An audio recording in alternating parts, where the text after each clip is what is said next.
नाशिकमध्ये आता थंडी वाढू लागली आहे। गुलाबी थंडीचा आनंद घेण्यासाठी आणि हिवाळ्यात शरीराला ऊब मिळावी यासाठी आता नाशिककर सकाळी बाहेर पडले आहेत आणि उत्तर भारताकडून येणाऱ्या शीत लहरीमुळे आता नाशिकच्या तापमानात सातत्याने घसरण सुद्धा होते। नाशिकमधील पारा आता हा 15 अंशाखाली घसरल्याने थंडी अधिक सुद्धा जाणवू लागली आहे।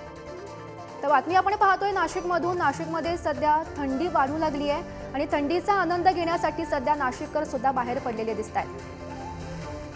तर या संदर्भात माहिती देण्यासाठी आमचे प्रतिनिधी कृषाल पाटील सध्या आपल्या सोबत आहेत।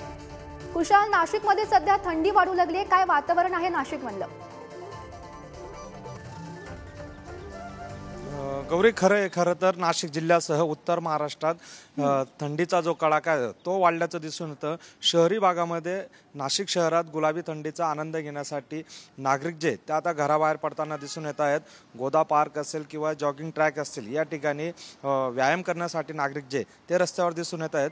त्याचबरोबर ग्रामीण भागात काही पिकांना जो या थंडीचा फायदा जो आहे तो मोठ्या प्रमाणात दिसून येतोय। गहू असेल, हरभरा असेल, या ठिकाणी या पिकांना थंडीचा फायदा होत असतो। मात्र दुसरीकडे द्राक्ष बागेला याचा मोठा फटका बसताना दिसून येतोय।